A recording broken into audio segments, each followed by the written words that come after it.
Hey, hey, hello, everybody. Welcome to another fantastic live episode of Dream Business Radio. I'm your host, Captain Jim Palmer, the Dream Business Coach, coming to you today from West Virginia. We're just outside of New River Gorge National Park, if you happen to know where that is.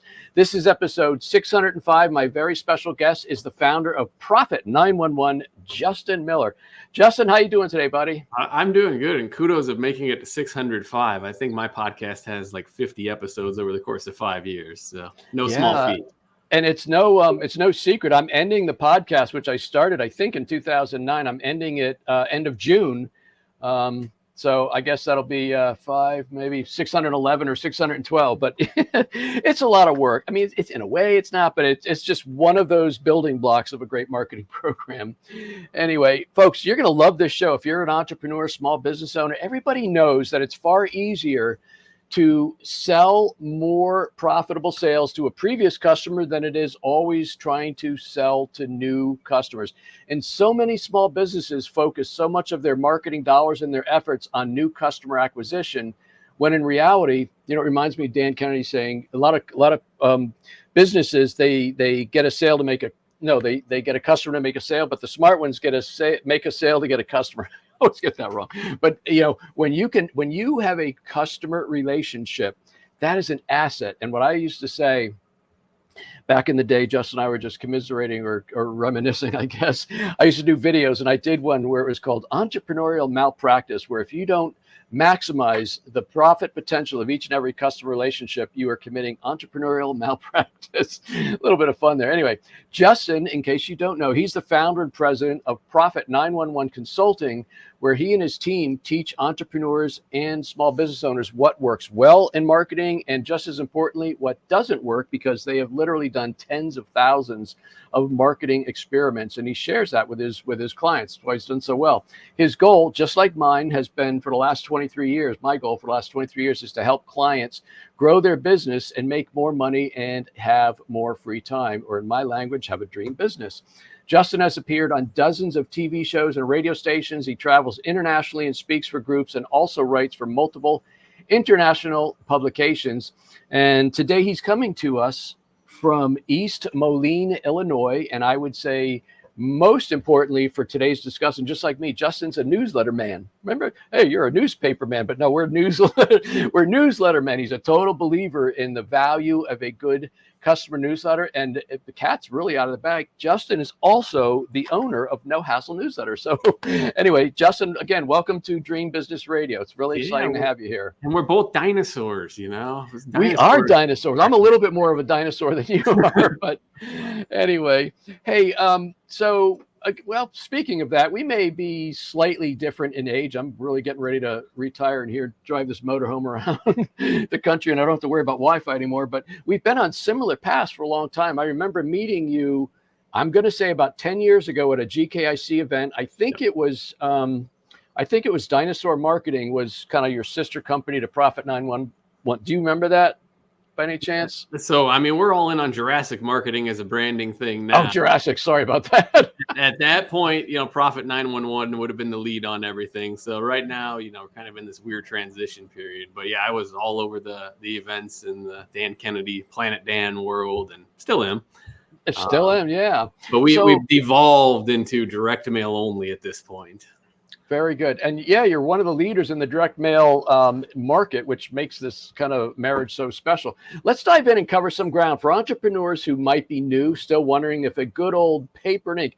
And when we talk about newsletter marketing, we're not talking about email, where email is part of your plan. But somebody asked me one time, Jim, they were hearing me speak. I think it was in Houston, Justin. And he goes, how can I get a higher level of deliverability for my newsletters? And I knew he was talking about email. I said, I can get you 100% deliverability, except for maybe the Seinfeld guy who throws it behind his couch. Just do a paper and ink newsletter. Invest in your customers, and it's going to be a hell of a return on investment. But Justin, I'm going to open it up to you. Why are newsletters such an effective marketing tool? Yeah, I mean, you said it a little bit ago when you said maximizing profits is the entrepreneur's job, right? And that's what we call them, is profit maximizing campaigns. So first off, very few people come to us asking for a newsletter. They hear about us, they hear we do great direct mail, and they come asking for what? a sales letter. Yep. Turns out it's usually a heck of a lot easier to get them more profit to start at a newsletter if they haven't already done it. And there's a couple of reasons. One, it's really a sneak attack. You come across as a news entity or, friendly and not asking all the time and just being part of their life. It has pass along value, which I'll be honest with you, I used to think was crap. Mm-hmm. I thought that was a lie until we started tracking and recording the phone calls from the phone number on the newsletter and realized that no, people actually handed this to their friend and they called and scheduled an appointment, which it seemed far-fetched to me as a hardcore direct response guy that could happen, but it does. Also, it's kind of funny since I mentioned tracking, it's down in the weeds a little bit, but also auditing some of those calls. It's amazing how many current clients that should have your phone number saved in their cell phone already or their computer call the tracking number from the newsletter to get a hold of you. So that's some de facto evidence that people engage with newsletters, but I think it's just being part of their life continually, and it's a relationship builder. And That's really it. cheap, Higher profits come from better relationships, and it is a relationship building tool. And one of the challenges that I've had for years is trying to encourage my clients not to put like salesy stuff. It's not like a Sunday brochure in the old Sunday paper. Boy, I'm really dating myself, but it's a relationship building tool. Funny thing is, in my original business, even before No Hassle Newsletters, I was doing a newsletter for a mortgage company, and I was driving it down to him, giving him some extras for handout. And I said, hey, John, just out of curiosity, what's the average repeat business cycle for one of your customers? He goes, oh, about every 7 or 8 years. I said, interesting. So why you do the newsletter? Silly question for me to ask, but he goes, Jim, every time I send my newsletter to everybody that I've ever done a mortgage for, I get at least one, mostly 2 times a month. I get a referral because people don't remember my name or my phone number. They say it was a good experience, but when I stand in front of them or, in the mailbox every single month, they remember my name. I stay top of mind. I said, I got to use that in my marketing. Yeah, I mean, listen, the very first real business that I owned was a wedding entertainment company. And this was the very first use of newsletters for me as well, was in that company. And, talk about probably not a repeat business industry. We did have some repeats, but that's an aside. We still sent that thing until they disappeared on us or maybe got mad because they got divorced and it reminded them of the wedding. But that was just it. We just wanted referrals from their friends. Like, we knew that they weren't even going to consume the service ever again in all likelihood. And the math still worked. Like, they're cheap. They're cheap to send. And the funny thing is, this was somewhere in the 2000s, Stephanie and I refinanced our home and had a really good experience with I said, do you want me to come to your office? No, I'll come to your place. I'll drop off the paper. It was just a great experience. And at least 2 of my neighbors asked, Jim, who is that guy? I think the market's bottomed out. We're going to refinance our home. And about 60 days later, I couldn't remember. I said, I could get in the car and drive you to his office, but I can't remember his name. And I said, man, I got to get him doing a newsletter. So it really is about staying top of mind. What do you see, Justin, as some of the essential ingredients of a good, and I like to call them a friendly customer newsletter? Yeah. Oh, number one, it has to be fun. And this is probably the biggest sin of people creating their own newsletters. They don't make it fun. They want to educate, explain like details of what they do. Like the mortgage lender, I'm going to explain what the rates are right now and the process of closing your loan. And that's probably not what you would do if you met someone at an athletic event or were hanging out with them for dinner with their spouse or something. So that may have a spot in the newsletter, but it's not what it's about. We need some fun stuff. So it needs to be interactive, fun. We have jokes in the templates we use and for our clients. Mm-hmm. We'll have Sudoku or a crossword or something interactive that they engage with on paper, which you can't replicate via email. Right. Could in theory with a tablet, but it just doesn't happen. Has to be consistent, which we'll talk about more, I know, in a minute. Has to be on brand. So here's another thing that I had to learn over time, coming from the super hardcore direct response. Like, it needs to match the image of everything else you do, because the consistency and the build of trust, they have to be able to see it's you. And, people coming from your No Hassle newsletter, since we acquired it, they'll see we rebranded over to our dinosaur theme because it's us and you can see that it's us. And then the final thing, which is actually the first thing, is it has to be personal. And this is hard for some people. Like, I suggest the lead article is a personal thing about your life, family, sporting, hobby, something nothing to do with business. And it's hard for people to think about that. And I promised them it's only like 2 short paragraphs. They could take 5 minutes. I'll be honest, the way I come up with mine is I go back to Facebook, which is my social media of choice, and look through the last month and see what was, what did I do and what was interesting and got engagement. And then I kind of write about that and put a picture in. But that honestly is the most important thing in the whole dang newsletter. The rest is, I hate to say it, it's filler content. Like, it has value, it has its place, but it's nowhere near as important as personal. That's right, because they want to know a little bit more about you. I mean, sometimes we do business at an arm's length. One of my clients who I helped get a newsletter going is in the boating business, of all things. He actually took care of my boat up and down the coast. And they started a newsletter, and so they have tips on, why you want to get your prop service, this, that, and the other thing. But the thing that gets them the most comments is the Friday drink recipe, Docktails as it's called. But they said, what about that? And I said, it means they're reading it and they're seeing your name every Friday. And it's awesome. And you're sharing some tips. It's the greatest thing. So let's talk about consistency. You brought that up. What do you think how important is consistency, and what does that mean? Yeah. So let's start with the cycle, which is the tactical part. To me, that is monthly, calendar month without fail. Now, I don't care when in the month it's sent, as long as it's consistent. But I think that's kind of the minimum to build trust and realize it's consistent. If you send like every 2 months, it appears random, which doesn't help with that trust factor. Right. Also, the format should be the same. It should be consistent as far as that goes.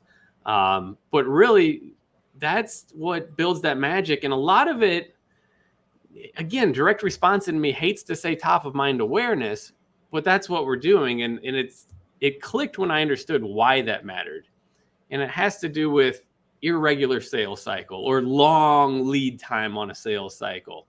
Oftentimes in my world and other world, people become acquainted with us. They meet us, but we don't actually do business together for 6, 12, 18, 24 months. And this piece fills the gap in building that relationship during that time, so that when something changes, they don't have to hunt for us. Like you said, they forget about you otherwise. And that's no one's fault except for you as the business owner, if you care about getting that business. And there's no cheaper way that I know to stay in contact other than email, but it's hard to build a relationship via email. One of the questions I used to get all the time on consistency is, what's the best time to mail the newsletter?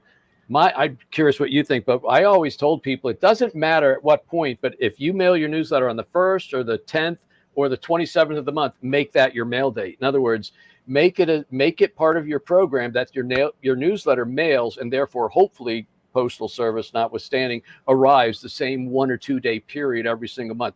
Because as you said, consistency is more than just doing it every month. But Bill Glazer used to talk about your A pile of mail and B pile. A pile, like your bills, mortgage, insurance, all that important stuff, magazines you subscribe to, they come on a specific day, pretty much clockwork. And things that arrive sporadically are typically called junk mail. So I said, it costs you nothing if you send your newsletter out almost the same day, literally every month. It will have an automatically higher perceived value. Do you agree? And the recipient's not like sitting around auditing you, but they can sense if you're like, it's 3 weeks between 1 month and 7 weeks between the next. They'll get the feeling that this is not quite what's going on. There's another reason too, and it has to do more with you mailing the newsletter, and that has to be with, we're entrepreneurs, we're business owners, we're busy. And if you don't have that set content schedule, it's going to get pushed back, because this is not something that someone's going to harass you about if you aren't sending it. But you also will not reap the rewards of doing so. What are some of the things? So the lead, I don't know if you call it a lead article, but you want to have something about yourself, and you want to have the filler, which I call Reader's Digest stuff. And back in the day when I was speaking all over the place, I know Craig Valine's on here. He spoke at his place like twice.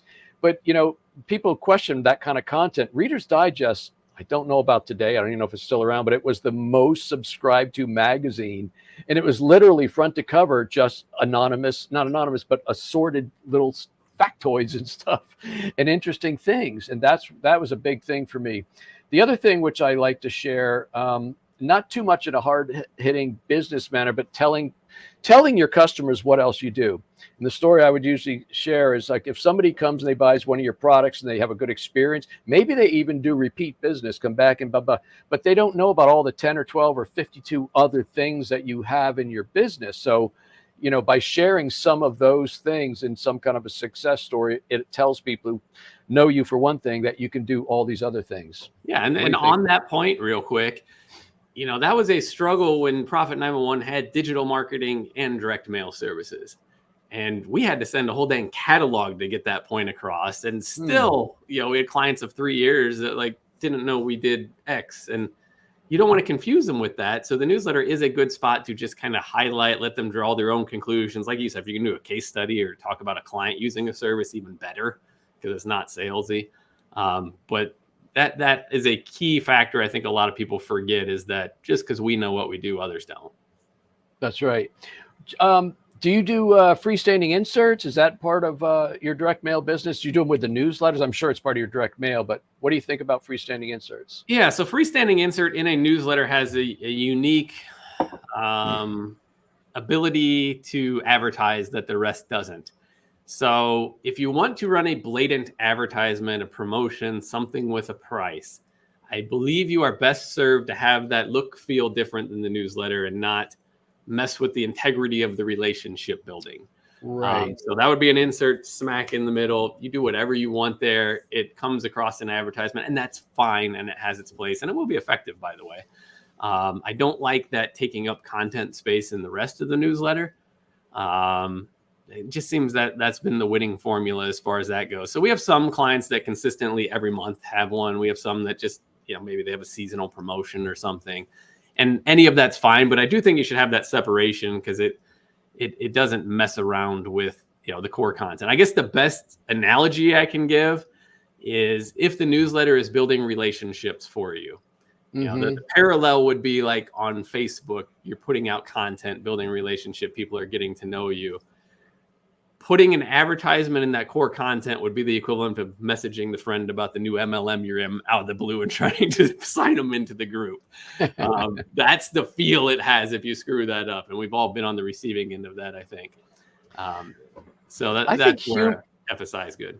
Yeah, I think humor is also very important. Of course, I consider myself a humorous person. I guess I'm not very serious most of the time, but I think if it allows your personality to come through, and again, look, we're talking about entrepreneurial companies. If you're a CEO of a major corporation, you're probably not doing this anyway. Even though you should, you're probably sticking to some ridiculous piece.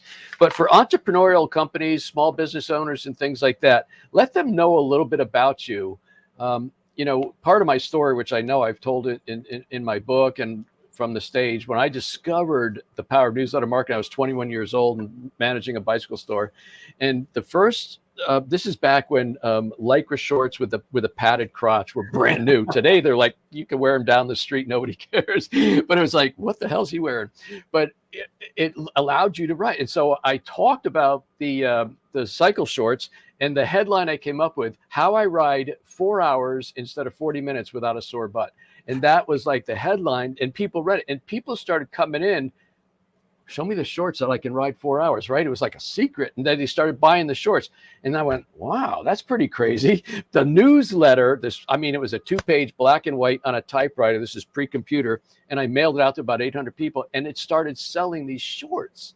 And so I started doing it again. I did it every month and focused on something else, but I always tried to put a little bit of a humorous spin on it. So, look, like the people that get the newsletter, I bet half of them or more throw it away, and that's fine. Like, it still served its reminder purpose. But the ones that are reading it, like, they're not like reading it for hard-hitting journalistic content. Right. They want to be entertained, and they should be able to get through the newsletter in like 5 minutes, feel entertained, have that good emotion tied to you and your business. And that's what it's about. And with our Jurassic marketing brand, like, we keep pushing that boundary further. It was kind of an accident. I don't have time for the origin story of it now, but it has clicked so much with people. And I keep asking people, okay, have we taken it too far? Is it too cutesy now? Is it drawing away from? And no, like they dig it. They love it. They keep mentioning it, and it has a life of its own. So yeah, put personality in there. I mean, don't like make up fake stuff, but you go with what you got and what's of interest to you. Justin, what do you say when we have a new customer? And of course, everybody, the cheap and easy way is to broadcast an email newsletter. Yeah. I used to tell people, look, if you've got 1,000 people in your email list and you send them your newsletter, if you're a rock star at deliverability, et cetera, maybe you're going to get 100 people, 900 people, 900 of your customers aren't going to hear from you. But if you spend $1 a customer, whatever it is, depending on if you're doing color or whatever, they're all going to hear from you. I'm sure you get that question even in direct mail, right? So yeah, I mean, my response, they're always looking for the best way, right? My response really is, it's do both. Like, it's not a replacement, right? Like, the email newsletter still has its place. It's a different format. It still has its place. I came from the digital side and the Infusionsoft and Keap side and multi-channel follow-up. So ideally, you're doing all of them and they're helping each other and they're lifting each other. But at the end of the day, if I have to pick one, which those that are on my email list know, like the email's kind of sporadic, the newsletter gets out. I'm going newsletter every time because we get more time. The email delete is so quick and easy and like no emotion felt. Like the throwing away of the newsletter, if that's what you choose to do, we still got more time to get the message across and be in their world. And yeah, you have to be okay with some of it going in the garbage. So you got to drop the ego thinking everyone's going to read every word every month. It's not about your that. Good ones are going to read the personal interest feature story and maybe a comic or two. And that's all we care about. What's your advice when somebody says, well, who should I send it to? Whether I've got 200 customers or I've got 2,000 customers. And they say, well, how many people should I send it to? What's your answer? Yeah. So we got to remember the core purpose of this is relationship building. So the first step is only people that know who we are. Okay. Some people hear newsletter and they're like, great, I'm going to send this out cold. And that you're just throwing away money. We'll print it for you, but you're throwing away money. So people that know about you, people that are past clients. Now you may have to do like an A/B determination if you've never done this, or a time span. So if I've ignored my past clients for 2 years, yeah, maybe I'm cutting them off there. But you're going to look at the math. You're going to say, okay, if I send this out to everyone, how many have to reactivate? So Jim, we went back to your list. Like, you've been in business a long time and we purchased No Hassle newsletters. And we're like, okay, I bet there's some people here waiting to be reactivated. The math works such that, no, they're all getting a letter, like 100%. Not a lot of money at the end of the day for someone that already has exposure to you. So that's the key. If they had exposure to you, they're still able to refer or use your service to the best of your knowledge. That's the only requirement. And then it's looking at actual numbers. So figure a person on the list is somewhere between $10 and $20 a year to mail to for the entire year. Yeah. What's that look like? So in the wedding business, what that looked like was each person on the list had to use or refer someone every 40 years to be profitable. It doesn't get better than that math line. Yeah. That's interesting. Somebody would ask me, well, Bob, they'd ask me that question. And I'd say, well, if they know who you are, in fact, if they're a previous customer, I mail them all. It's kind of like the dentist will, only brush the teeth you want to keep, right? If they're on the list and they know who I am, I mail them until they buy, until they die, or until they politely ask to be removed, because customer reactivation is a real business strategy that I think a lot of people just let go. So I think that's a good thing. Yeah, so I mean, in the scheme of things, it's so cheap, right? Like you and I were talking about trade shows because Profit 911 does a fair amount of trade shows. And one last November we did, our all-in cost to do the show was $29,000, which depending on what industry you're in, it may be expensive, it may be cheap. But oh my God, that's a lot of newsletters we can send for that. Yes. Because opening the new doors is a lot more expensive than reopening the closed ones. 100%. So we got about 5 minutes left. Justin, I'm telling you, I'm so proud that that you've been first of all, you've been a client and a friend for a long time, but I it's like my flagship operation, my it's not my first business, but it's probably my largest one, not counting the coaching. So I'm really glad it's under great leadership. You're going to continue with the trend. Is there anything you want to share? I know look, we didn't want to see it die, right? Like we were a customer of it, and it is very similar to what we already provided for clients of ours. So No Hassle Newsletters was a great fit for Jurassic Marketing. We will continue evolving the service. Hopefully you see even better service here. We have a team to my right here of 12 employees and a print shop in-house. So it's a little bit different looking behind the scenes. Mm-hmm. And we're able to see that product through all the way to the point it's put into USPS's hands. So I expect great things out of No Hassle Newsletters going forward. It's one of our services, and we're all about direct mail, so it makes sense. Well, it's a perfect fit. And again, I'm thrilled that this happened. So folks, so Justin, obviously you own nohasslenewsletters.com. That's been rebranded, a lot of the same information, but profit911.biz, I believe, is your other website. If people want to connect with you, learn more, maybe re-up or whatever, what's the mechanism for that? How do you want them to connect with you? Yeah, you can go to profit911.biz and use the contact form, or No Hassle Newsletters. At the time we're broadcasting this, and if you're watching a recording, it's under construction, but the contact form should at least work. Okay. So you can reach out. If you are a current client of No Hassle Newsletters, you can expect some personal contact here in the coming weeks. So don't worry about that. We haven't forgotten about you. And if you have questions about other direct mail services, feel free to reach out as well. The funny part is newsletters was the first piece of the puzzle that we always sold. I believe it's the most foundational, most predictable for an ROI direct mail there is. It's an amazing tool. It's one of those ones that's so old. It's not, it doesn't predate the printing press for obvious reasons, but it's like it never changes. People love to get it. I used to tell people would my customers would tell me, Jim, I just read it on the plane, which you could do with open your laptop, but here comes a newsletter on your desk, and he puts it in the briefcase, and the guy goes on a trip and he's reading your newsletter. So that the portability, and they do get passed around. I remember you mentioned that earlier. So anyway, folks, get yourself a friendly customer newsletter, paper and ink, spend a little money, invest in your business. Solely focused on new customer acquisition is not the way to go. You want to re-energize your customer base. And I want to thank Justin Miller for coming on today and bouncing around. And Justin, I wish you all good things. And folks, I'm not going anywhere quite yet, but reach out to Justin, reach out to me. And again, as Justin said, if you are a member of No Hassle Newsletters, you're going to be hearing from him and his team. In the coming days and weeks. But Justin, thank you so much, man. It was a great pleasure having you on Dream Business Radio. Appreciate it.